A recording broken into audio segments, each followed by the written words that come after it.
slide. Sure.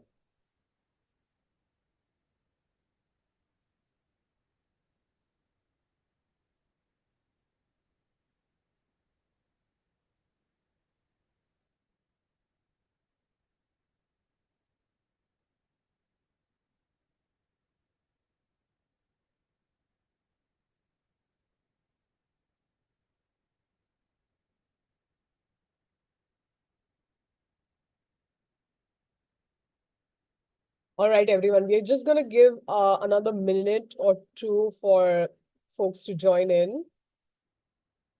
And I just wanted to say, if you have any questions as we progress through the webinar, please post the questions in the Q&A box. We will take the questions at the end, but usually it's possible that you forget the question. So as and when you think of a question, please post it in the Q&A box. At the end, we will take all the questions. Yeah, we'll just give this another minute.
Okay, it's 11:02 and we have quite a number of people online. So I want to respect the time that everyone has taken out on a Saturday morning to join us. Thank you so much. Natasha and I are happy to speak with you today about benefits of starting your MBA application early. And this is whether you're starting this for fall 2024 or fall 2025, or even fall 2026, okay? So I guess we'll get started. The first few slides, we'll go through a couple of introductions and background about the Red Pen, our results. I'll also tell you about the results that we've had this year. And then we jump right in. And for those who just joined, please keep posting your questions in the Q&A box. People tend to forget their questions by the time we come to the end because we're going to share a lot of information. So keep posting your questions in the Q&A box. We will take all the questions at the end. And it will also give us an assessment based on the number of questions as to how many minutes do we need at the end just for the Q&A, okay? All right. So the Red Pen is a boutique higher education admissions consulting firm. We are now, actually this probably slide is a little old. We are now close to 12 years plus. This year we'll complete 13 years in education consulting. 1,000 plus admits to top universities, from pre-college advising, undergraduate admissions, PG, which is master's, MBA, boarding school, and even educational career counseling. Okay, we have members of top professional organizations across the board. As far as MBA applications are concerned, or MBA admissions consulting is concerned, AGAC is a very prominent association, global association. I am on the board of AGAC, and Red Pen has been a part of AGAC for a long time. We have every year we have the AGAC conference where we meet admissions officers and we are able to understand from them firsthand as to what admissions officers are looking for, and also ask our questions, having worked with thousands of applicants over the year. We can move to the next. This is Team MBA. About 94% of our applicants received offer to their top 2 choice schools. 100% receive interview invites for at least one program. I want to say that this is for applicants who work with at least 5 schools with us. If someone has just applied to one school, they may get an interview, they may not. That's how the MBA application journey is. In this last admission cycle, we have $1.5 million worth of scholarships. And about 98% of applicants who work with us apply to global top 25 programs. Most of our focus is programs in US and Europe, and a few applicants to few business schools in Singapore and in at ISB. these were the admits for 2021-22. And we can move to the next slide. I think it looks pretty much similar. I think even one or two schools over there, I think you will see admit all top universities, all top programs over here. We can move to the next.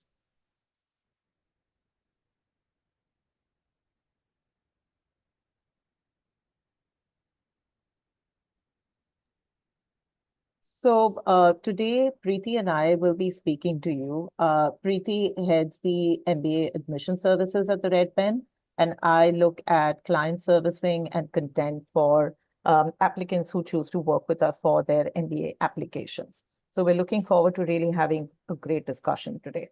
I'll move forward now to just give you an overview of what we hope to cover.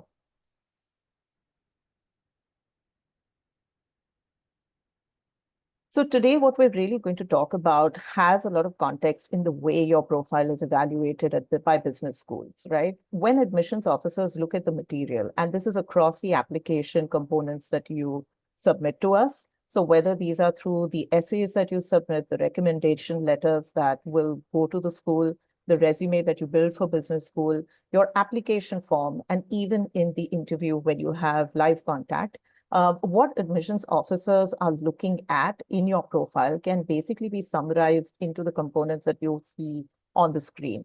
At the base of it, they're looking at your academic potential. Some of the concrete data points that they would look at is your GMAT and GRE scores, as well as your undergraduate GPA.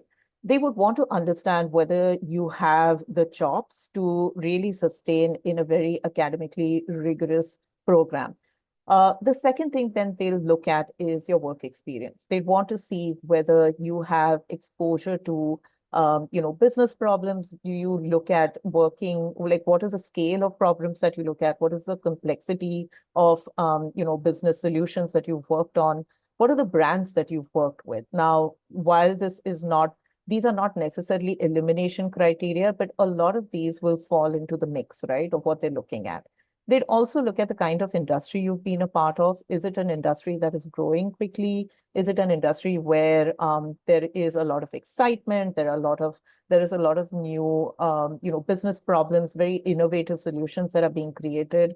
And they will look at the function that you're a part of. Are you someone who's part of a function that focuses more on operations and data processing? Are you someone who's looking at strategic direction for the organization? Are you someone who has an understanding of the financial underpinnings of business? The next thing that they would then look at, once they understand your academic potential, once they understand the breadth and depth of your work experience, is really the goals that you're shooting for. Now, over here, they look at your short-term goals, they look at your long-term goals. Now, the long-term goals may be more abstract. They may not be something that may have a very specific form, but they indicate a kind of direction that you're thinking in taking your career towards. So while they realize it's a shifting goalpost, it's also important to them because it helps them understand where your mission and your purpose lies. When they look at your short-term goals, they expect you to be far more specific and well-researched. They expect you to know the kind of industry you want to be a part of, the kind of functions you want to be a part of, and the kind of companies that you are aiming for. They'd also want to understand whether your resume gives them enough indication that what you're aiming for has some relevance or there is some indication of you following your interests even before you do your MBA. Okay. So, you need to keep in mind that you shouldn't be talking about goals that have nothing to do with the kind of direction that you've taken so far. It will give them less confidence that you've thought through what you want to do.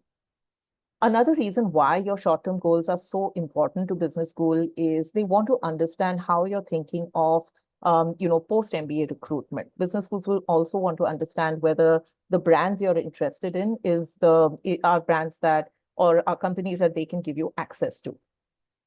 The next thing business schools will look at is really demonstrated leadership. When you look at the work experience you have, the goals that you're thinking of, they want to understand whether you are someone who thinks about how you can create impact and influence outcomes in professional situations. If you have evidence of thinking about business problems, thinking strategically about business problems in your current job, you would want to also show how you have used that understanding to influence outcomes for the organization. Now, this might be at varying levels of scale, but it definitely will give them an understanding of how you operate within organizational parameters, how you operate with varying degrees of ambiguity. And these are very important components when they look at assessing how you're going to function within a class, within your cohort, and also post your MBA. The next will be extracurricular activities. Now, extracurricular activities during and after college, the reason we mentioned this is because what you want to really look at is what have you been a part of in the last 5 years? What has been the consistency of your involvement? What has been the continuity of your passion? Now, does this mean necessarily, volunteer work? It may, but you can also think a little more broadly. You may have interests, you may have passion projects. We've had individuals who have had interests in areas such as sports, where they've been involved not only in playing, but also in coaching. We've had individuals who have participated in creating awareness around certain causes that are dear to them.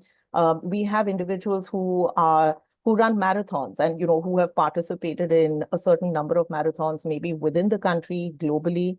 We have individuals who have interests in very offbeat topics, right?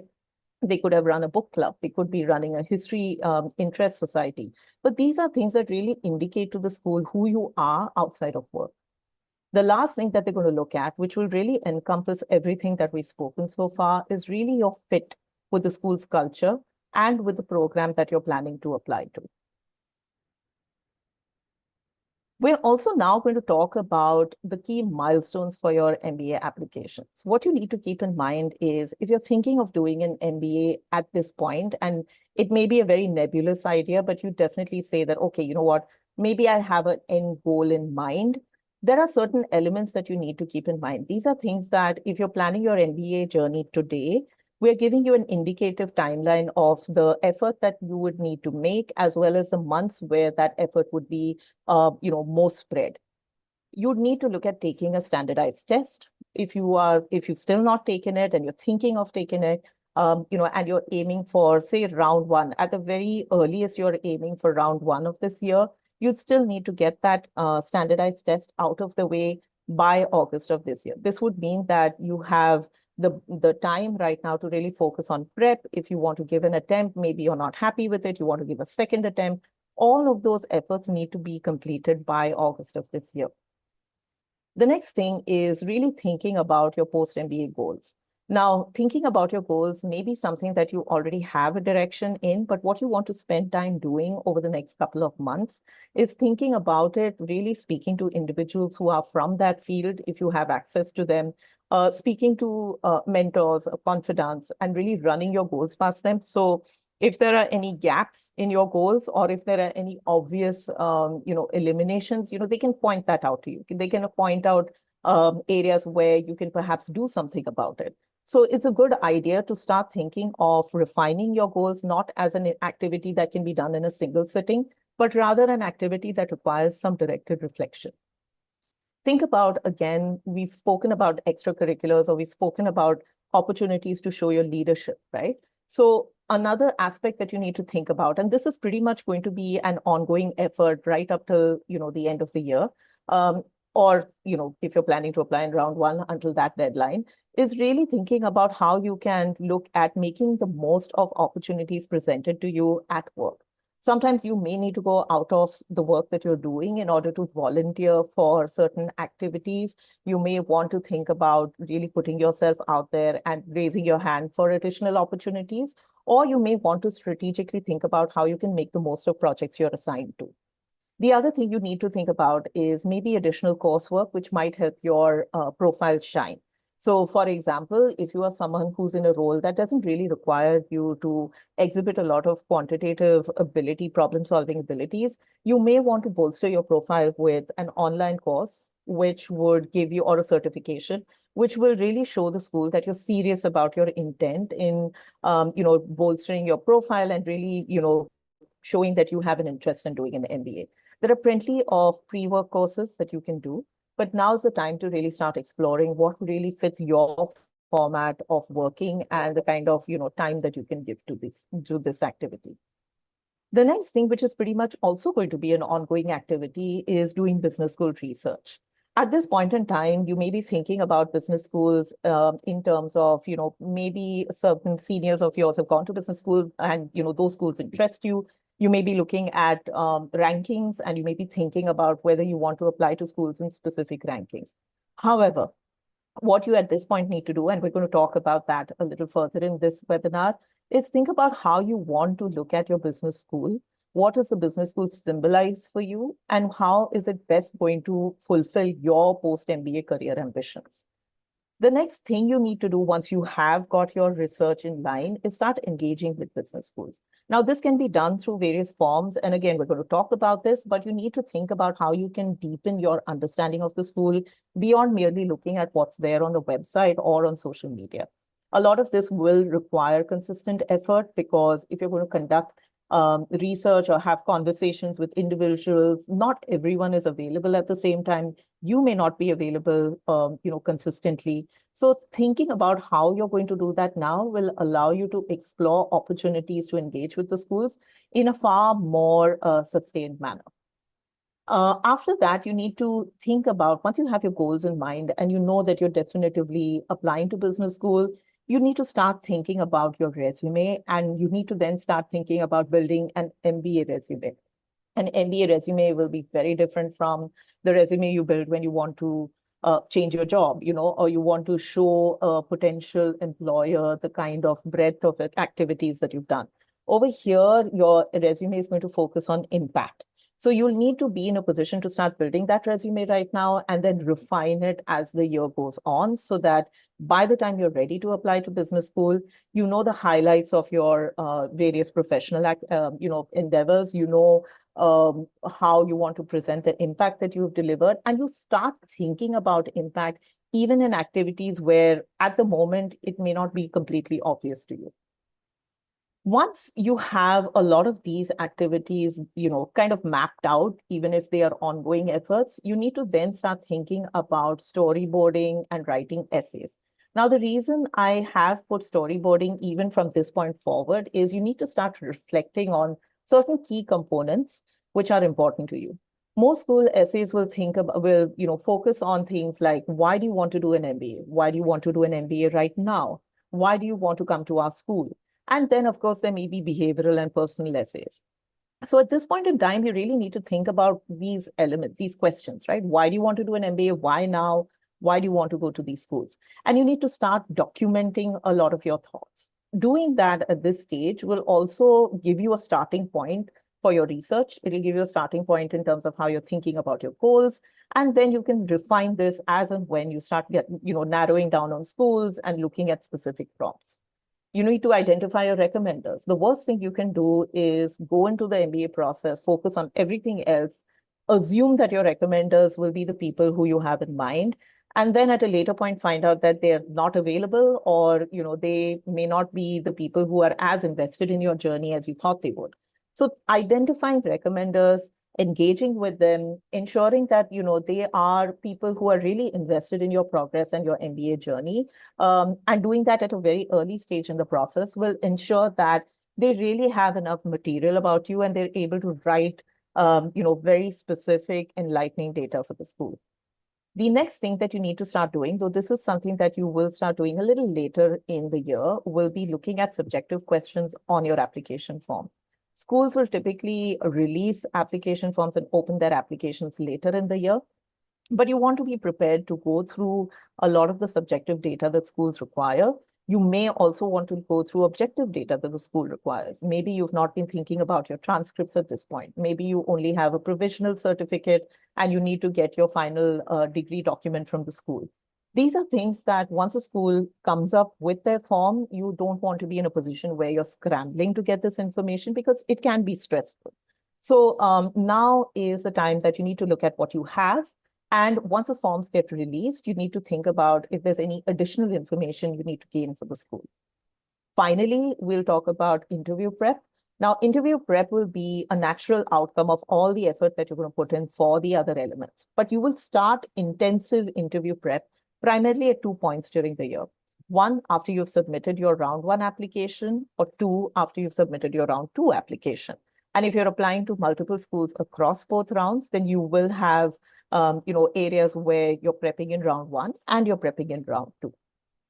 So these are the key elements that you're going to focus on during your application journey. But now we're going to talk about more broadly why you need to think about planning early, because planning early is something that we strongly recommend. And there are a couple of reasons why, or there are 4 reasons why. One is because school selection takes time. It is not enough to merely know good brands, but it's also important for you to understand whether you can visualize yourself on those campuses. And doing that requires consistent effort. Doing your research will also ensure that you're able to develop a concrete application strategy. You will know whether you want to put all your applications through in round one, whether you want to do certain dream schools in round two and do certain other round one and then do certain other schools in round two. Maybe you want to reverse that cycle. Maybe you're thinking of, having a strategy where you kind of understand how you want to bifurcate your applications across both rounds and take a call or take a more informed call at the end of the year.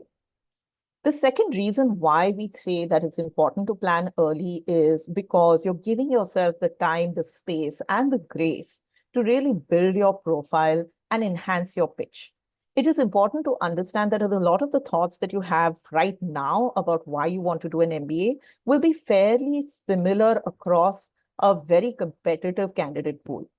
So what you need to do is really spend time reflecting on your pitch, on the elements that we discussed in terms of why you need to do certain things at this point in your career, and also about whether you will be able to put your strongest foot forward in a particular round. Once you have that reflection in place, it will be possible for you to enhance your pitch, and it will be possible for you to really show schools why you are so unique from the rest of the applicants that they would consider. Doing so in a very short period of time does not necessarily mean that you would fail, but doing early or reflecting on this entire journey early will ensure that your chances of success are much higher.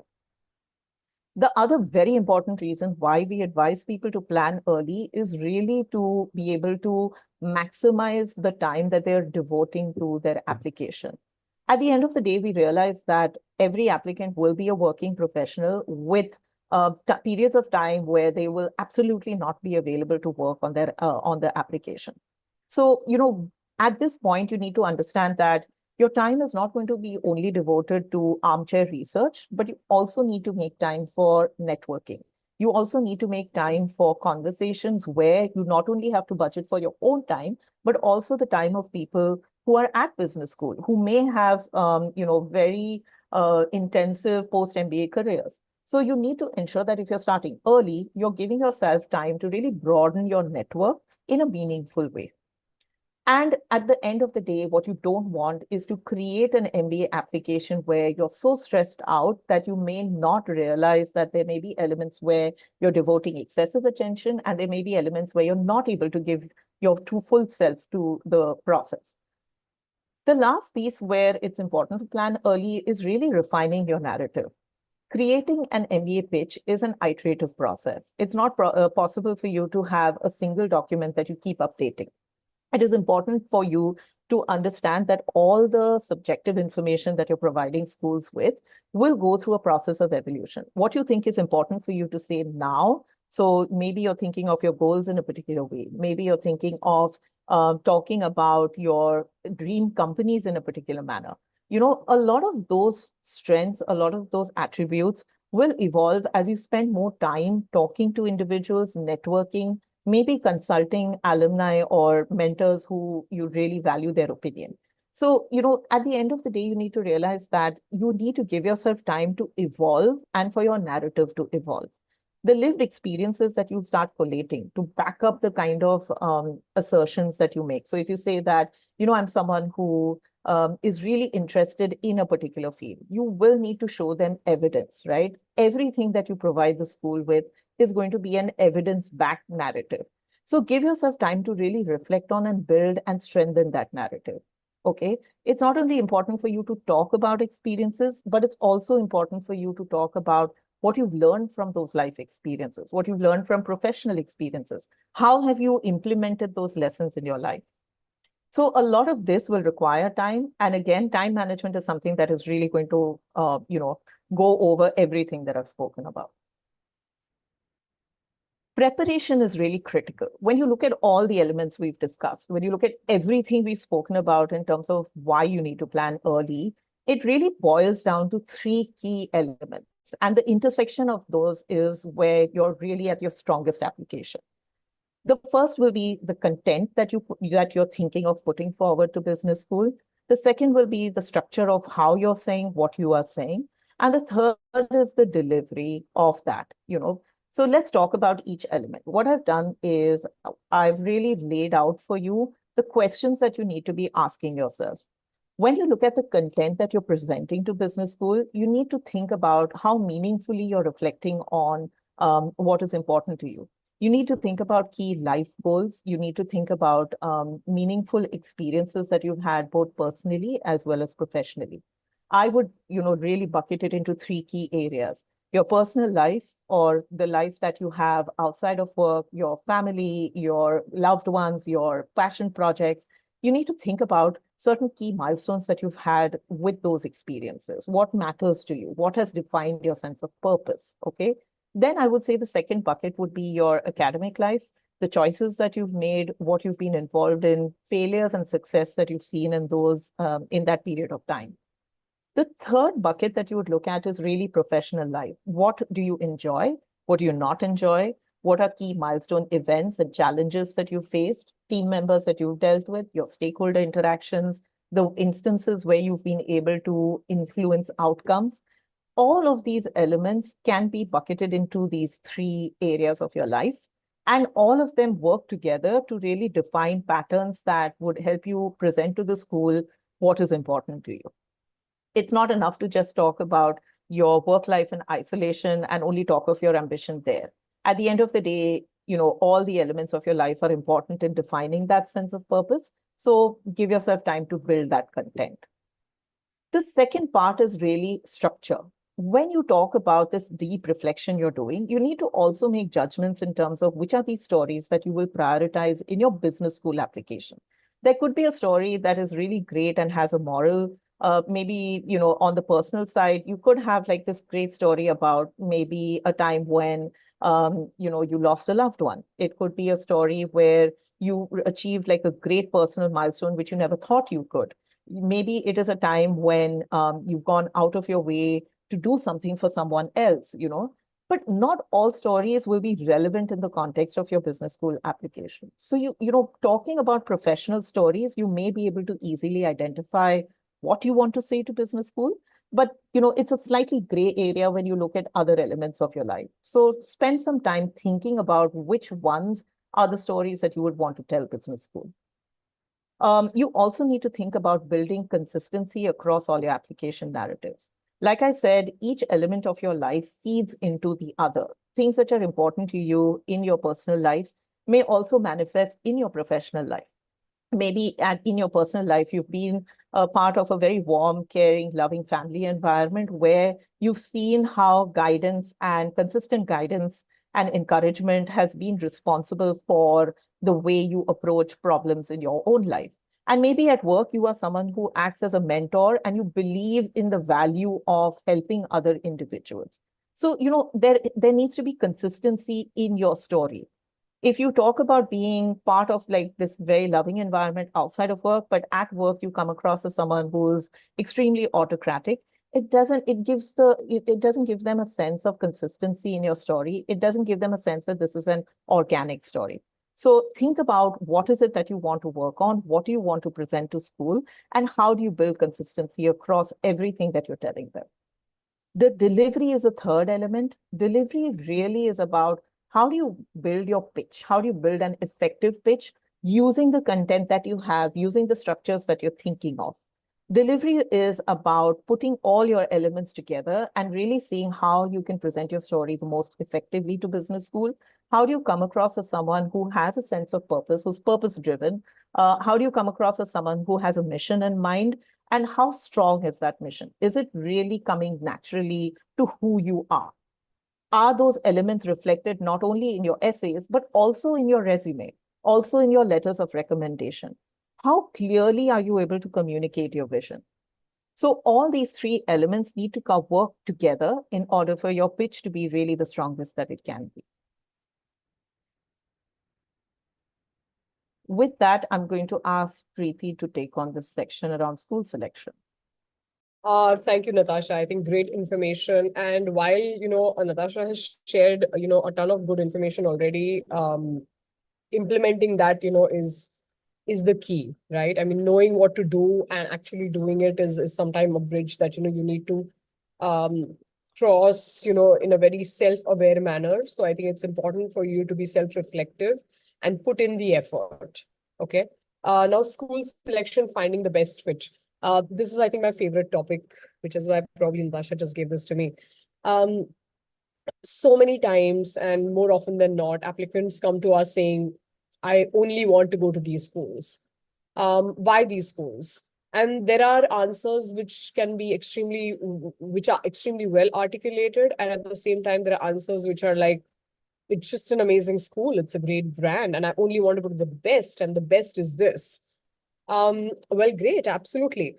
However, selecting a business school is not as easy as saying, oh, everyone from my professional network has gone to these M7 schools, so that's all I will go to. It's great to aim for that, but understanding how a business school actually fits into your professional and personal journey is very important. Most of the times you go to business school mainly for, post MBA business careers. You want a certain career path, and you believe that a particular, doing an MBA is going to help me by being a better leader, getting better job opportunities, being, increasing my compensation because I'll be able to accelerate my career faster in the same industry or another industry. I may be able to switch my careers. I may be able to move geographically. There are multiple reasons why people do an MBA. Now, mostly folks are like, yeah, I may do an MBA from this school or that school. How does that really matter? Um, so in some cases, yes, it doesn't matter whether you do it from A school or B school. But more often than not, it does. It will definitely impact your experience. An MBA is an expensive degree in terms of cost and in terms of time which is involved. And also, after you graduate from your program, you are an alumni for life. So I think, weighing in on multiple factors such as, the duration of the program, the location, the culture, the employment opportunities, who are the kind of recruiters who are coming to campus, how is the culture on campus? The geographical location of a business school plays a huge role in how, go through your MBA experience. So I would, for example, let's say Columbia Business School, because I studied in Columbia. New York is a very important part of a business school experience at both Columbia Business School and NYU Stern. So if you love to live in a busy city, and New York can get very busy. You're drinking from a fire hose anyway from at a business school, and New York can also be extremely overwhelming. It has a lot to offer, but you need to keep up with the pace of the city along with the pace of your business school journey. If that is you, go for it. Bigger cities also, other bigger cities. As compared to that, a school like Tuck, it's in a small suburb. It's a very tight knit community, and you see your classmates everywhere, like literally from the classroom to where you stay to the restaurants you hang out to where you go grocery shopping. And that is also some of you may like it, some of you may not like it, some of you may want the academic experience, and that is not to be belittled, right? The academic experience for business school is extremely important. It'll be important and useful for you after you graduate, long after you graduate, when you are in multiple business situations, tricky situations, and understanding how to how do I tackle A situation versus B, and something that you learned in business school will always be handy. So the academic experience is definitely not to be belittled. So what is the faculty, what is the research, would you have opportunities to do teaching assistantships? Would they give in-semester internships? Like Columbia Business School provides in-semester internships also. Whereas there are business schools like Stanford who will say, like, you know what? Great, you can have your own startup and you get $1 billion of valuation post-graduation. But while you are doing this, you cannot do anything parallelly. Some are like, you cannot have part-time employments, or even, pro bono contractual, employments, at any other organization. These are things that you need to research very, very carefully. My recommendation always is that spend a year, get your GMAT or your standardized test score done a year before your application, and then immediately start researching schools. Maintain an Excel file, keep a tab per school, and document all your research. Research comes from multiple um, places. It is, of course, Google. Mr. Google is the best. It has all the information. However, follow social media handles of these universities, especially if there are some which are like absolutely on your list. You're like, this is like my dream school. Please follow their social media handles. For Google, I think you can also sign up for Google Alerts, once a week, once a month, or whatever. Once a day can get very overwhelming. So anything regarding that business school might, come into your inbox. Let's say a business school is investing X amount of dollars in, a sustainability center. Then, if you want to have a career in sustainability or renewable energy, you're going to take a switch from ONG to renewable, then maybe that is a school that should be on your radar, because they are investing all that money in that center, and a lot of research is going to come out of that, which you can use when you pitch for jobs. Post MBA employment reports are very important. However, in the United States, currently employment situation is extremely tricky. As we keep, speaking with alumni at the Red Pen, who graduated from these top business schools, we do understand that the employment situation is definitely tricky. So you need to keep your options open. However, there are mostly entrepreneurship, finance, consulting, and to some extent tech careers. These are four MBA careers which, more or less you will find at every school. The others are more niche. If you want to go into marketing, if you want to go into luxury brand, advertising, or, luxury branding, then you may have specific schools and specific, for example, NYU Stern has a program in luxury marketing. So I think that is a program. If you want to, if it's very niche, then you may need to go for that. If you want to only pursue your career in tech, a tech MBA program might be better. 1-year programs are few in US, there are more in Europe, but there are 1-year MBA programs as well. But depending on your number of years of work experience, you may consider an executive MBA program. You may also consider either the LBS or MIT Sloan Fellows program, or you may consider the Stanford MSX program. So there are multiple MBA programs. If you're living in the United States, part-time MBA programs are also great. Though I do want to say, if anyone is joining us from the United States, if you're considering a part-time MBA program, be very cognizant of the fact that you need to complete the program at your own pace. So it could be anywhere, you could complete it anywhere between 2 years to 6 years. And that can be a little bit, for someone who's a self-starter and don't really care much about, I need a class size, a class where it's very tight knit, then it's totally fine. You can do it on your own. But for people who are looking for, like, let's say, a class bonding, consistent networking, because you may have people in and out of the class. So that's something to be remembered for part-time programs. Do connect with students and alumni. Many schools have admissions ambassadors on their website. They have an ambassador program. So please contact alumni from there. Can you stop moving the mouse, I think, on the screen? So I think we can follow that. And then we can also have, admissions officers and faculty. So faculty is interesting. You need to know the faculty at business schools, right? I mean, you need to take an interest to understand which are the schools which you are actually interested in, and who are the top faculty over there from whom you really want to learn.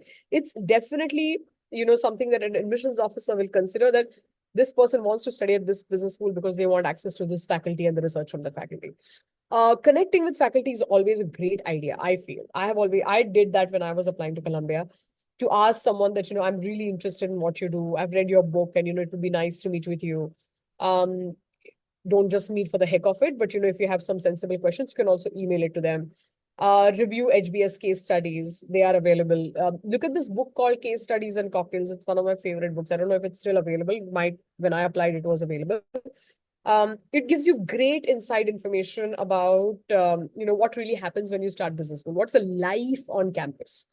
And getting a feel of that, actually helps you better prepare for your application as well as um, your interviews, the MBA interviews. Look at admissions, the events conducted by admissions officers. There are many information sessions. Do write down all this information because there have to be differentiators. Many schools ask this question, why so-and-so school? Like, why Booth? Why Columbia? Many people will write the same answer, especially if so many people are applying from India. Do remember one thing, that when you consider the admissions, uh, thing as a pie, like as a circle, there's a section of the pie which is international, section of the pie which is domestic. If you're applying to schools or specific programs like the Columbia Business School J-Term program or Michigan Ross MBA, the daytime program, they have about 70% international class size, which means that the chances of you getting accepted as an international applicant are definitely higher. That being said, if you are looking at another business school, let's say Harvard Business School, 37% of the class size is international. And that too, there's a difference if you have a green card, citizenship, whether you're considered domestic or international. So that's a whole different topic altogether.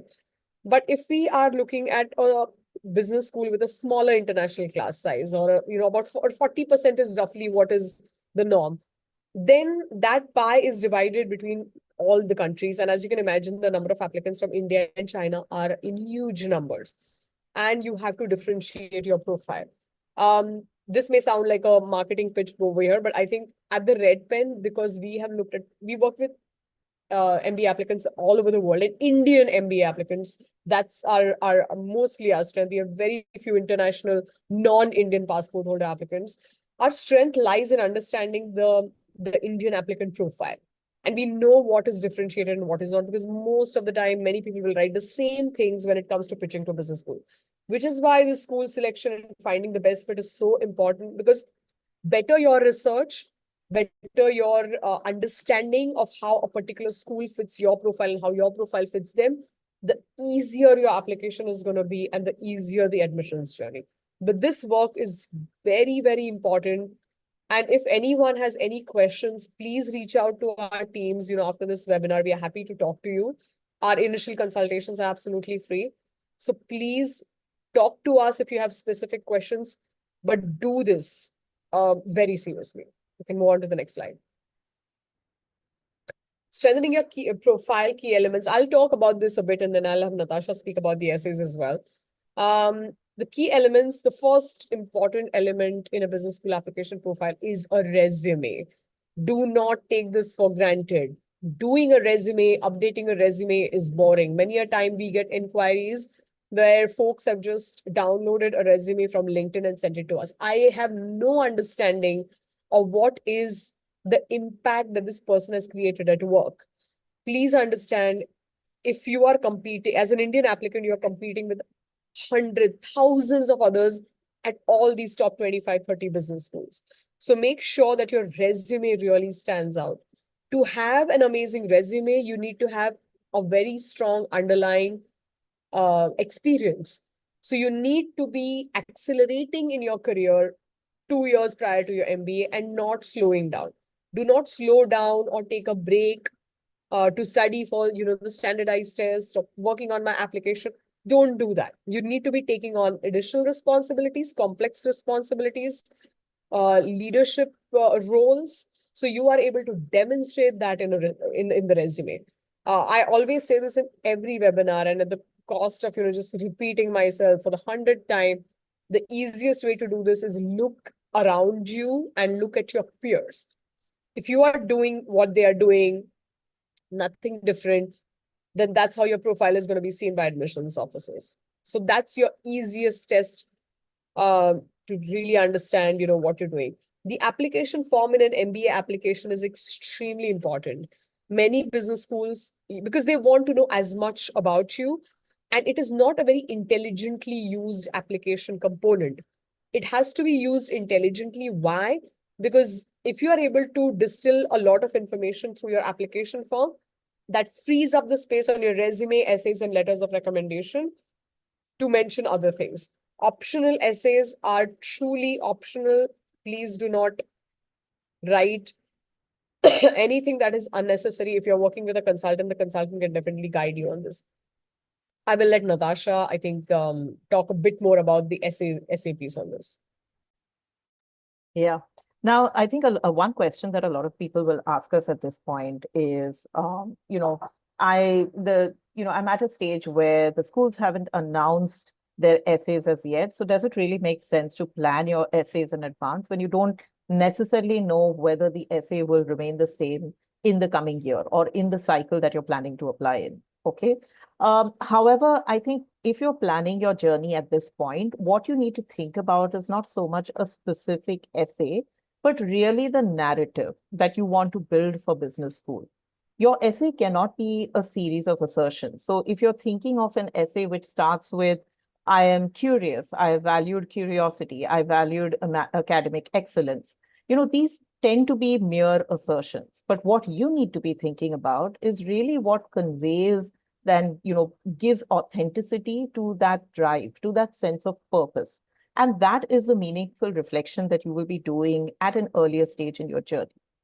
At the end of the day, there are certain basic things that you need to be thinking about at this stage, which will be building blocks for the essays that you're going to build for schools. And that depends, it doesn't matter whether that topic is going to be, the essay topic is something, as straightforward as, why do you want to do your MBA right now? Why do you want to come to X school? If you have the building blocks in place, you will find elements that you can use for any of these essay topics. The first thing you need to think about is really what makes you unique. What makes you unique as an individual? And over here, you will look at your peers, you will look at others, but what you need to reflect on is what are key influences from the time that you were a child? Who are the role models you looked up to? What were events that happened through childhood, through academic experiences, through work experiences, which have really strengthened your sense of purpose and are important to you for a reason that only makes sense to you at this point in time. Okay, so start reflecting on that. Look at the values that you really hold close to your heart.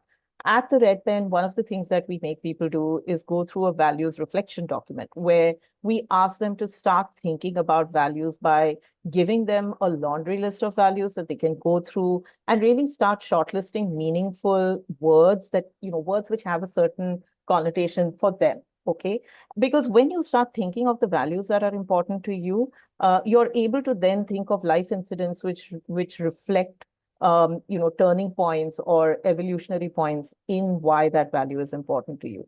I will, however, caution people that if the value tends to be something like curiosity, then you need to think deeper because you need to think of something that is important to you as an individual and not from the sense of making academic or career progress.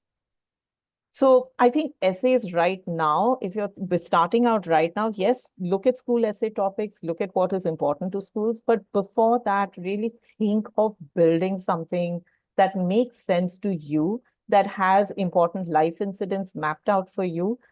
Because again, whenever you make an assertion, you want to back it up with examples. That is something that is key to any essay that you provide to business school. It needs to be rooted in evidence.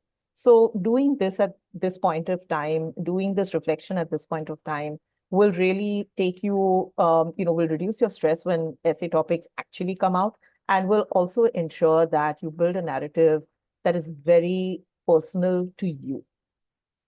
So I think with that, Preeti, we can talk about recommendation letters. So if you want to take that on.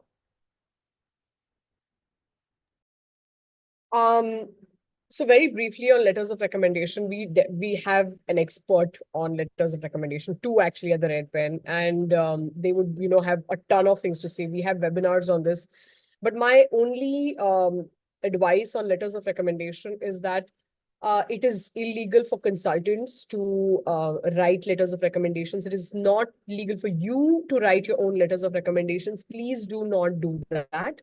The process for letters of recommendation is first identify the people who have worked closely with you, who understand your profile, who understand who you are, and are able to speak about specific qualities that you bring to a business school with examples. That is important, okay? Secondly, ensure that, you are invested in the process along with them. Have discussions with them. Speak about the examples that you will talk about, that, that you would like to sort of, bring about in the letters of recommendation. Ideally, the reason I say you need to accelerate your career is so that you have multiple examples and you're not repeating the same examples in your essays and your letters of recommendation. That's very boring. That shows an adcom that, okay, probably this person only has like 2 projects that they want to talk about in everything. So there has to be diversity, and there has to be something, there might be some overlap. Like you're writing about a project and the recommendation also sort of says, yeah, this project was like extremely important for the organization and this person did a fab job, leading this project. So that's great. But writing the same thing again and again across multiple application components can get, very repetitive. So a few extremely key things can be repeated, but don't repeat everything. And you need to give examples. Also, in letters of recommendation, the myth is that you have to get someone of, a very highly ranked designation, which is not true. Business schools are not looking that, if you are a consultant at McKinsey, you are getting a McKinsey partner's recommendation, unless you have worked with that partner. If you work closely with this very senior partner and this person has seen your work and they can very specifically say that these are the qualities they bring because we saw them doing this, this, and this, go for it. If it's just for the namesake, please do not knock on their doors and ask them to put their name. It is not really going to play any role. And this is something we've heard firsthand from business school admissions officers. So remember that if you have not told your employer that you're going for an MBA, that is totally fine. In which case you will not be getting your current supervisor's recommendation, but you can get someone from a prior organization. You just have to explain that in the application form or the optional essay. That's it. We can move to the next. Yeah.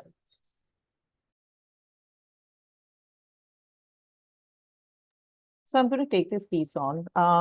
When we talk about the narrative, now I've touched upon this in the previous slide, so I'm just going to go over the major points over here. I think what I'm going to give you right now is concrete advice in terms of these specific elements of how your narrative is important and how you can go about doing directed reflection at this point in time. To identify values that are really important to you, you need to think about listing out life experiences at this point that have really shaped your value system. Not only think about the experiences themselves, but also their impact on you. What of those experiences was very key in you developing a certain perspective or your belief system? And then talk about how you have continued to perpetuate your beliefs in various spheres of life. And again, the 3 main spheres that you can think about is personal, academic, as well as your professional spheres of life. How do you create impact when you act through a value system rather than acting from a place of maybe thinking about profits, thinking about the bottom line? What is the impact that you create when your value system is in line with other elements that you consider at that point in time? Next, you need to think about your leadership brand. When you talk about leadership, which is a very key component, right, of your MBA application, of how you think about situations, how you drive outcomes, you need to think about how you influence outcomes that are important to you. It could be from a place of being in a formal position of authority, but a lot of times the impact that you drive is through ambiguity, where you need to be in a position where you've taken charge of a situation, where you've provided valuable inputs to a critical project.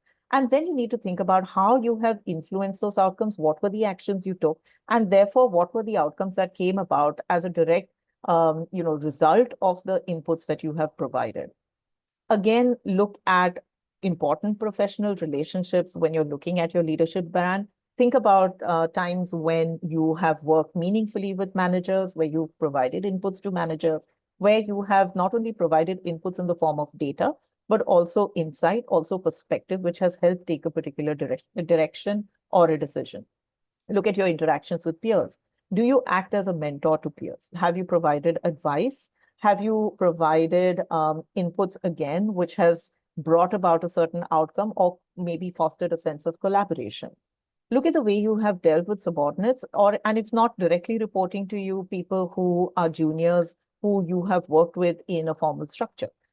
You can again over here think about elements such as collaboration, mentorship. Have you provided them with guidance? What is the direction that you have taken? Are you someone who stops and understands or is empathetic to their situation? So these are things where you need to pause, you need to reflect, and again, list down life experiences or professional experiences where you have been able to develop this brand. Another area where you can think about developing your brand is even if you're involved in community initiatives, if you're involved in social impact initiatives, your brand can come out in spheres of your life which are not necessarily professional, but the professional element definitely needs to be the first thing that you start working through.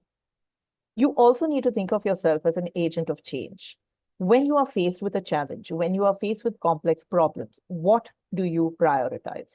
It could be elements of the problem themselves, but it also could be elements such as relationships that you need to ensure you safeguard, client relationships, internal, professional stakeholders who exist within your system. You need to think about what is it that is priority to you in certain situations. What do you learn from the choices that you make? When you choose to prioritize something, what is it that you learn? Maybe it's a positive outcome, maybe it's a negative outcome. Maybe you sought to safeguard a relationship by taking a hit personally, but then you realize that by doing so, you lost the relationship and your personal reputation could have come into question, or your insights could have come into question. At that point, what do you learn? You learn from success and you learn from failure. It's a misnomer that you learn only from failure. When you succeed, you also learn what works for you. So whenever you figure out what is it that you prioritize in situations, think of successes, think of failures, think of the choices that you've made and therefore the outcomes that you've seen. And if you had to do things again, what is it that you would do differently? That also gives you a sense of how you've evolved as a person. Lastly, and most importantly, think about your goals in the context of what I've just told you, because when you need to think of your goals, you're not just tracing a career path, you're not just chasing a designation, but you're also thinking about your ambitions. And your ambitions need to be rooted in something more than just business outcomes. Because at the end of the day, if you're applying to business school, if you're thinking of deepening your knowledge and deepening your network in a particular area, you're definitely not doing it only for monetary gain. And that even if you are, that's not sufficient for you to really convince an admissions officer that you therefore deserve a spot in a highly competitive class. What you need to think about is how are your ambitions really intertwined with what is important to you professionally as well as personally. Think of what your strengths are and what is it that you need to work on. So what are your areas of development when you need to work on your goals? You can reflect on some critical elements that you will have already, like you may be going through a performance appraisal right now where you already are in the process of reflection. So, it is a good idea for you to start with something that is comfortable and familiar to you. In this case, maybe you already have written your strengths and areas of development, and then work backwards to think of other areas of your life where these strengths have been a critical factor in how you view the world. Or these areas of development have come across in other areas of your life and you're working on them. But think about broadening your scope of how you're thinking of your goals by saying that this is what I've already done towards it. This is what I need to do to get towards those goals. So writing out life experiences that encompass these four elements, your values, your brand, how are you an agent of change, and how is what you do relevant in the context of where you want to be. These are elements that will really go a long way in helping you build your story. I'm now going to go on to certain key things that are important for you to remember at this stage. What do you do? What do you not do? The most important thing you need to do is follow your curiosity and not rely only on advice that you're given about schools. Remember that, the school fit is something that is a choice that you need to live with. A lot of people will give you inputs, but, go down the rabbit hole of researching schools and look at programs more holistically. Someone may tell you, hey, you know what, if you really want to go somewhere, this school, this country, this geography is something that you need to consider. But it's only when you really explore things yourself that you find out whether that really validates what you stand for and what you want to achieve. Evaluate schools before ranking. I think this is something that is a consistent theme in terms of what we talk about. But remember that rankings sometimes are not indicative of how that school best fits your needs. Rankings could be dependent on many factors, which may have absolutely no bearing on the kind of path you want to take in life. So learn to look at evaluating schools in terms of the merit and the value they hold for you. Consistently engage with admissions committee, students, and alumni. Again, you need to remember that this is going to be a journey. It's not something that is good enough for you to do a month before the actual application submission date. When you keep interacting with admissions committees, students, alumni, they start, networking with you at a far deeper level. You'll get far richer information when your contact is consistent and you're able to build on the points which you've gained from maybe previous conversations. So, doing that is going to really work well for you. Document your research. What you do not want to do is have a conversation which is very enriching, put the phone down, remember things and rely on your memory, go into the next conversation and absolutely not remember something which could be a small point which you may not remember, but has a huge bearing on the conversation that you're going to have. When you document your research, build yourself a spreadsheet or a note document, whatever works for you. But you need to know who you're speaking with. You need to know what their antecedents are, which school they're from, what are the points they discuss, how does that hit the various points of research that are important to you, whether it's your personal development, whether it's your knowledge and skill development that you're looking at, professional skill development, whether it's how the community functions and how you can contribute towards that community, because it's really not about what you're going to get from business school, but also how you're going to contribute to business school. And the last is about the network. It's not enough to refer to your network as like a phone book, right? Or a phone directory where I'll have access to a network. If you're thinking of writing that, know that that is not enough. You need to have enough consistent engagement that you're able to see the benefits of having access to an accomplished alumni network, and you need to be able to articulate that. Another piece that you need to think about is going outside your comfort zone. You may be someone who's very uncomfortable with phone conversations. You may be someone who needs to really push yourself to make the effort. You may be someone who just doesn't have the time, honestly. But what you need to do is make the time. You need to build a comfort. And even if you're uncomfortable with speaking to people who you have absolutely no relationship with, you need to make that effort. And over a period of time, just build a new skill, which is really networking. If you're going to have access to a network, now is a good time for you to start thinking about how you're using that network from the outside. Spend time researching and building your goals. There really is no substitute for this. If you're expecting any person that you're working with, whether it is a friend, a senior, a relative, an alum from a particular school, or a consultant, if you're expecting someone else to do the heavy lifting in terms of helping you out with research, you lose out on a lot of value that you would derive from really understanding what parts of a program resonate with you. Giving yourself the time to research a program and build your goals accordingly will ensure that whatever you're saying comes from the heart. And trust us, that is something that when you read a document, it's possible for us to immediately judge whether this is something that someone has spent the time and the effort building. Lastly, define a plan B. Schools not only want to know what is your goal and what is the aim that you have, but they also want to know whether you've thought things through. If you fail in the goal that you have in front of you, what is your backup plan? What will you do if the way you're thinking about your future doesn't go the way it's planned? So not only build yourself a goal, but build yourself a backup plan, which will also demonstrate where your interests lie, what is the path that you have chosen for yourself, and how is that really true to who you are as a person. So with that, we come to the end of what we have to speak about. Before we talk about question and answers, I am going to say that we will put a link in the chat box right now, where I think what we really value is the feedback that you have about the session that we have on right now. So the link that is going to be pasted in the chat box will be so that you can provide us with feedback. You can let us know how you like the session. And that goes a long way for us to think about how we're curating information to put out on these webinars. So, do take the time to do it. It's a fairly short process. So do take the time to let us know. Now, with that, we are going to come to our questions and answers. We do see a lot of questions, so Preeti and I will just be going through those right now. Yeah, great. Thank you so much, Natasha. Guys, please do provide feedback. And in your feedback, we would also like to know what are the things that you would like to hear more from us about.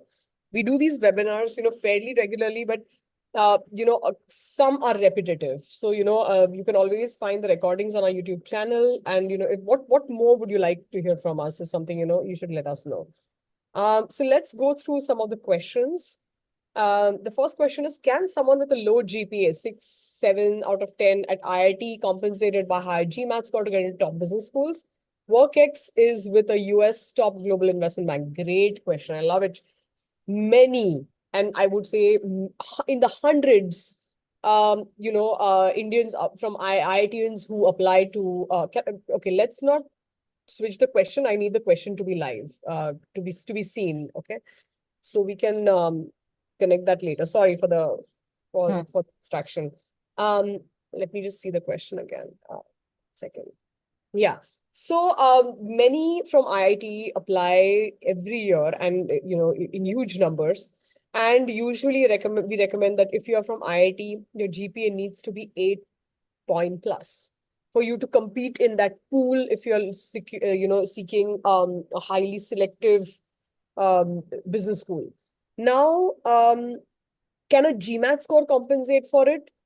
To some extent. And why is that? Because a GPA is a accumulation of multiple years of your academic study and your academic journey. So can one standardized test compensate for that whole thing? It does not. And this is what we have seen over the years. I'm just telling you what I have seen. So your work experience will definitely compensate, but again, work experience has to be to another level. We have had at least one applicant who went to Stanford, already graduated. GPA was not that great, GRE score was not that great, but work experience was stellar, like beyond stellar. Like this is someone who was in the public domain and everyone knew this person. So yes, it can be compensated, but if at a global US top global investment bank, you are doing what 10 other bankers are doing, it may not fly. So I would say double down on your work experience, the kind of projects that you're doing, the complexity, the leadership, the visibility at a very senior level. I would look at that. So that business leadership, what you bring to the table will be important. Now, what are admissions officers looking for when they're looking for GPA and GMAT? Whether you are able to handle the academic rigor at the MBA program. The other thing also when they look at a GPA is they will look at the institution and they will look at the subject selection. So if you have taken extremely quant heavy subjects and someone else has taken, let's say, economics and finance, those kind of subjects, and they have a 8 point plus and you have a 6, maybe the school will consider you over them because the subjects that you've selected are extremely difficult. So they will read your transcript and they will break it down. So they will not just take 1 point of the GPA number and go there. How do business schools view private equity associates? Are there any schools that prefer above profiles? Absolutely. Private equity, going to business school, it's a part of their career path because it's a business focused business orientation. We work with many private equity associates across larger firms as well as mid-sized, smaller ones for business school applications. Business schools definitely favor private equity of profiles, but again, it's an overrepresented pool of applicants. So how you stand out in a pool of PE Indian applicants is something I think, you need to really think about. So you look at our webinar, multiple other webinars which are on YouTube. And if you want to talk to us about your profile specifically, Natasha and I are happy to do that. Natasha, you want to take the next question? Yeah. The next question is what are the probability of applying for round 3 applications in top 20 colleges with or without a GMAT of above 700? So to me, honestly, Khushbu, these are two separate questions because the score that you have and the round that you apply with do not necessarily have a correlation. if you're applying in round 1, round 2, round 3, as an international applicant, there will be a lot of schools that would prefer that you apply in round 1 or round 2. Round 3 onwards, if schools have a round 3 or a round 4, may be more open to domestic applicant pools. And this is something that you can verify on school websites. They will put out guidance. But as an international applicant, we will strongly recommend that you apply in round 1 or round 2, regardless of where your GMAT is. So if you have a GMAT score that is greater than 700, that's an extremely good score, but use it wisely and apply in the first and the earlier rounds, and do not wait for round 3. Also remember that in certain schools, if you're applying in round 3, you're competing for, far fewer spots, honestly, at that point in time. So logically, I would recommend that you apply in the first or the second round. Don't wait for the third round if you're thinking of putting in an application. The second question is, what is the difference in doing an MBA of 2 years from the US versus an MBA of 1 year from Europe? And how is the MBA different from MIM? So there are basically two components to this question. The difference between doing an MBA of 2 years from the US versus an MBA of a year from Europe, it really depends on a couple of factors. A, at what stage of your career are you? Are you someone who would want to do the MBA but does not want to take too much time away from work? Are you someone who wants to take advantage of the entire, the whole networking and the internships that would go hand in hand with a 2-year MBA? So the first decision you need to make is right there. The second is really, do you want to be in the US or do you want to be in Europe? Is there intrinsically a difference of being in the US versus being in Europe? Perhaps not. If you're aiming for a career in finance, in consulting, the top schools across the US and across Europe would give you the opportunities to have careers in those fields. They would act as feeders to the same firms in most cases. However, what you really want to think about is the kind of ethos that schools in the US would have versus schools in Europe. You may find that there are cultural differences. There may be different ways in which, like, if you're in a school in the US, you may have a younger cohort.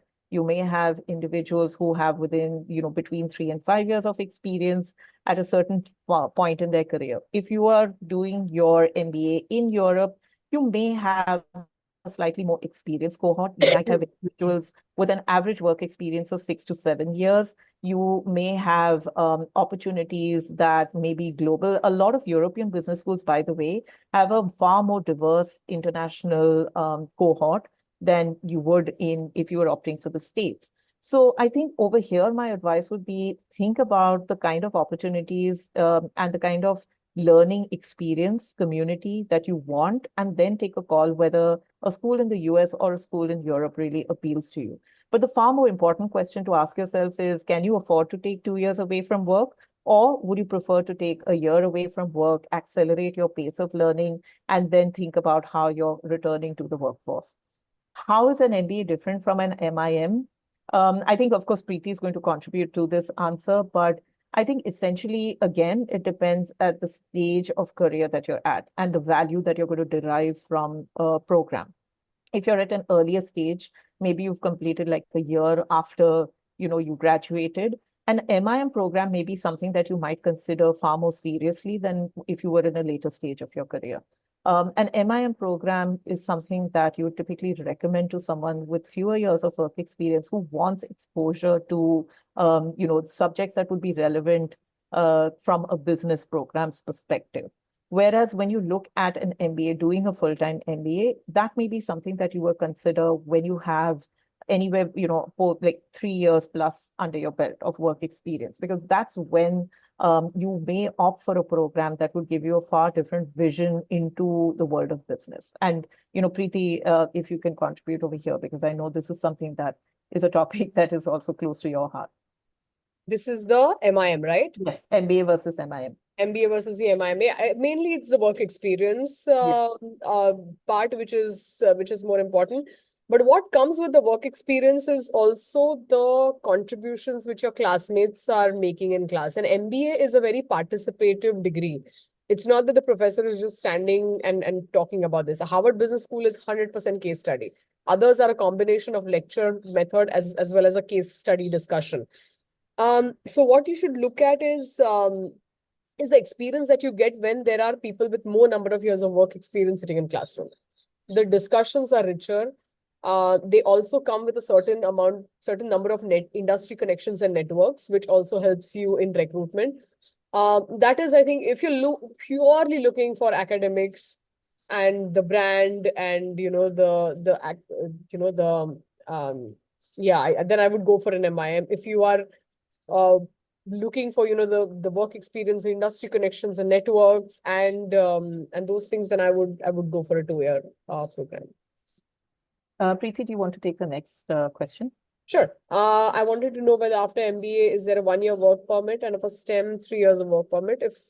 But after that work permit comes based on lottery system, right? Yes, correct. So after that, people have to prepare to look for jobs in other countries or come back to India. Yes, absolutely. If you get that H-1B visa, then great. So that's the OPT. After the 3-year OPT is done, if most MBA programs, at least the ones that we are looking at, are STEM designated, you will get the 3-year OPT.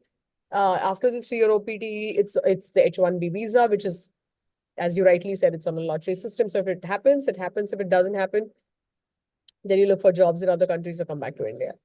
Yeah. But that being said, your chances of finding something in the US, if you are in the US, are higher. So don't do a London Business School interview if post LBS you want to move to the US. Yeah. So choose a country where you want to work later. That being said, what you write in the applications is also important. If you have, let's say, no investment experience, and you say that I want to move to private equity in the US, it's very different, and that may not get you an admission. Yeah. This is very case by case. This is very customized. So I would not have a blanket answer for this. And I would rather say that, just come to us, we'll evaluate your profile and then give you a specific answer. Okay, the next question is, how important is your undergraduate GPA and how much are my chances affected by a low GPA? It's definitely important. The undergraduate GPA is very important. Like I said, the undergraduate institution, subject selection, as well as your GPA, everything is important. And they will look at your transcript. What was the, difficulty level of the subjects that you chose? And So I it's think I just want to point out, Preeti, that we've had instances where someone's done a degree, like a distance education degree, where, the college has, not necessarily provided some inputs on the transcript. And, business schools have come back and said that your transcript doesn't give us the confidence that, you've had like a spread of subject matter. Because I think, had an instance where the person had done another course and done an undergraduate course where the university just kind of, because there were credits which were transferred, they just kind of eliminated some of the quant heavy subjects and only indicated some of the subjects where there was no overlap, which tended to be not quant heavy subjects, such as business communication and, organizational behavior. So you need to ensure that your transcript is really representative of your ability to manage academic rigor, and your subject selection gives them the confidence that that you're someone who can work or who can function effectively, where your ability to manage a lot of quantitative data is going to really be tested practically every day. Are your chances affected by a low GPA?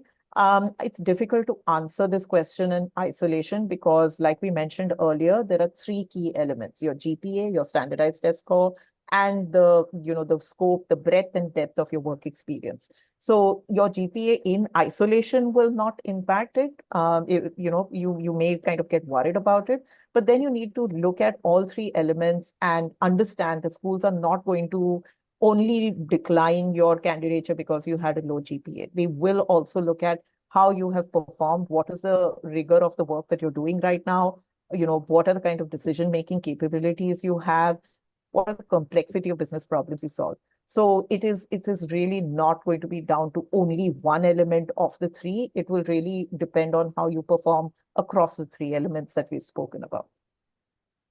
I'll move on to the next question. If a person does not have any mentionable extracurricular activities outside of work after college, how effective is starting now? So I think, Kshitij, this answer will depend on when you're planning to apply to business school. if you start now, it's not a bad idea to start, but look at causes where you really have a personal investment. Merely contributing money to a cause or, volunteering for 2 hours in a week to a cause is not enough to convince a school that this is something that means or has personal relevance to you. So that is number one. The number two is, if it is fine to start now, if you are thinking of consistent engagement with that activity for a period of 6 months or preferably a year. But that not doing anything is far worse than doing something. So, I would always recommend that you start with an activity, but ensure that you're consistently engaging with it. And then according to when you're thinking of applying for business school, ensure that you have enough of contribution, enough engagement, enough of proactive volunteer work that you've done, which will show them that this has some relevance to you. Trust me, schools realize that there are certain careers where it is very difficult for someone to have the time and have the bandwidth to do something outside of work. So it's not about how many activities you do, but even if you can pick up one thing that you can engage with and give your time to and make an effort in, it is enough to tell them that this is something that means something to you. All right.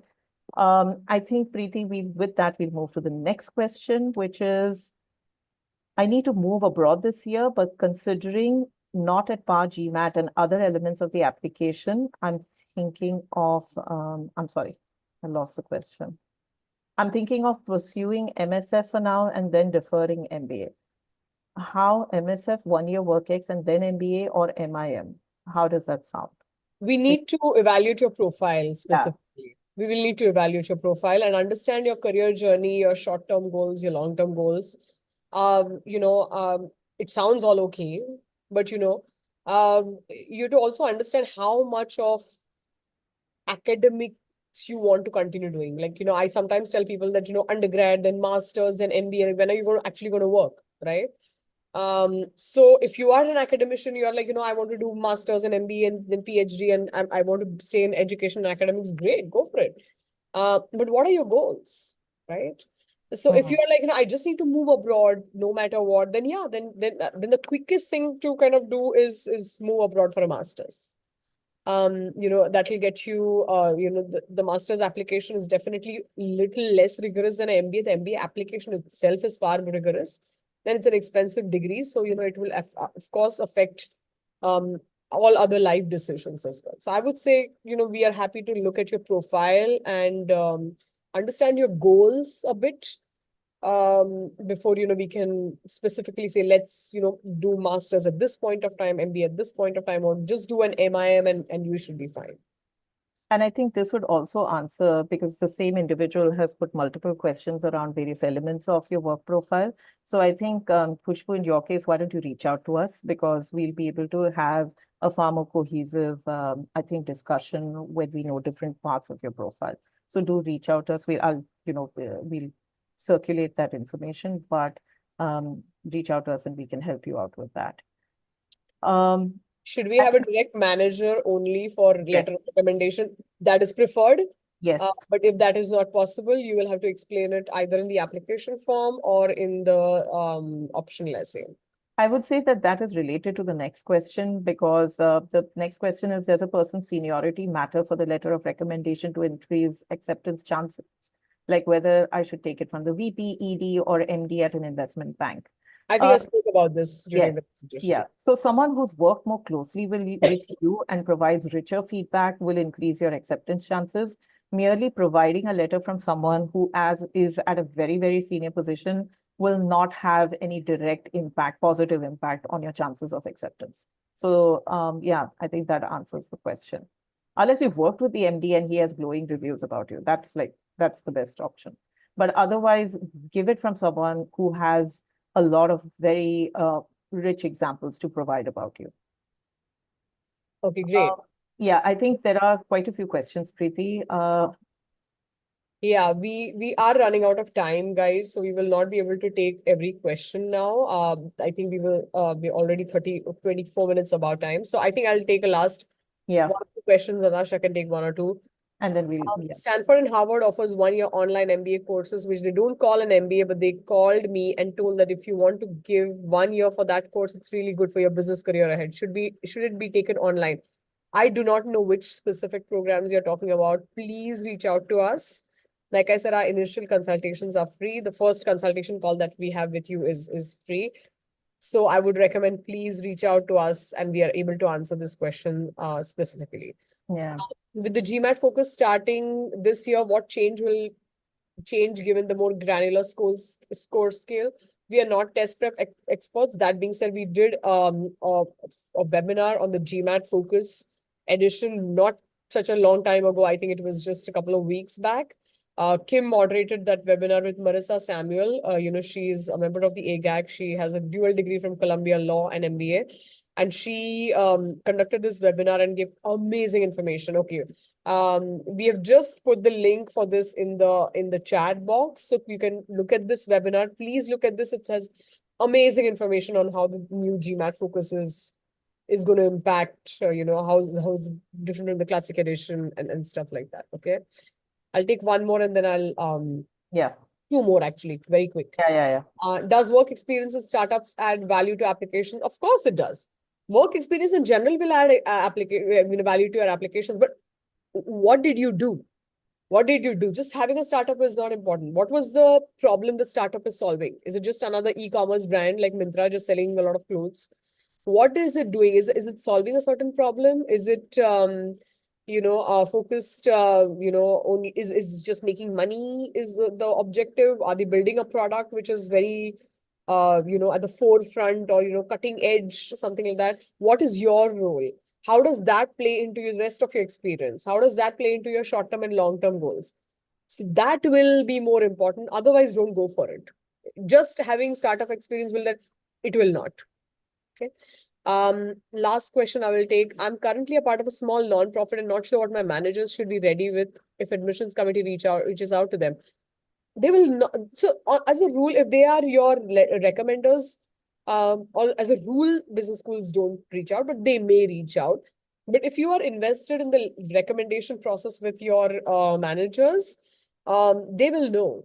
Which is why we say that anyone who's writing those letters of recommendation be cognizant of the fact that if they're invested in the process and you are working with them, they are working with you, that will be better. So they will know what questions to answer. And if you have written that your manager doesn't know about it, and you address that in the application form or the essay, optional essay, then business schools will not reach out to them. They're not those kind of people. They will not reach out. Yeah. There's a larger question, Preeti, that I'd like to address because, specifically because I think I would want to give me targeted advice here, that I have a degree in engineering. I have about an 80% score post-degree. You were in the family business, worked in multiple domains for almost 9 years, export, imports, real estate, e-commerce platforms, had to take a break due to pregnancy.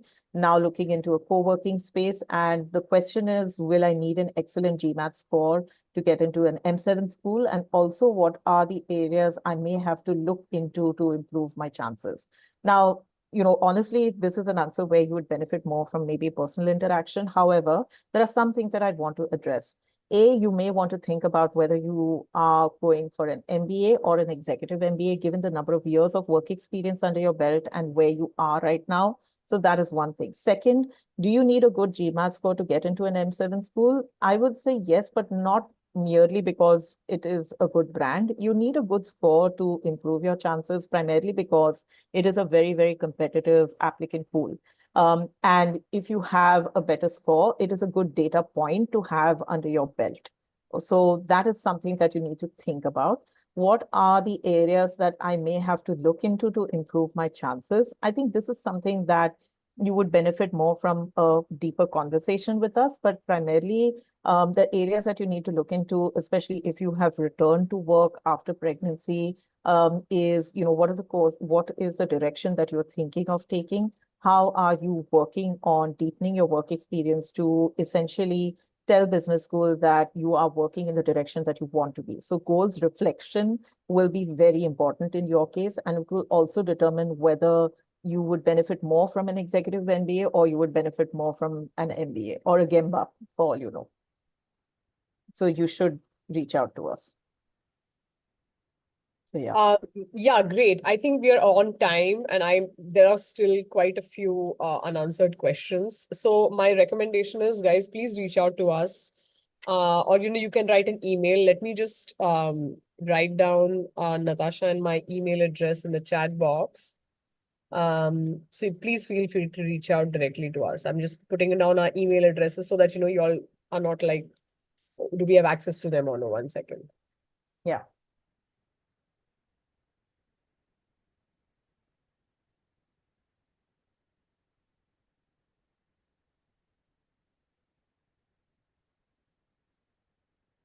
Yeah, do note that, our calendars tend to get filled pretty quickly, but we will definitely speak with you. Do send us your questions and your resume in an email.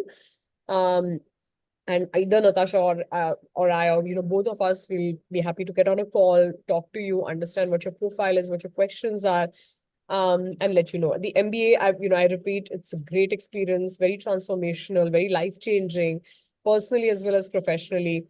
But it needs careful planning, consideration, thorough business school research. And you have to be invested, mentally, emotionally, physically. You have to invest in this and do the work. And I'm sure, the journey, the process will be as gratifying as the results at the end. Thank you very much for joining us this morning, and have a great weekend, everyone. Bye. Bye.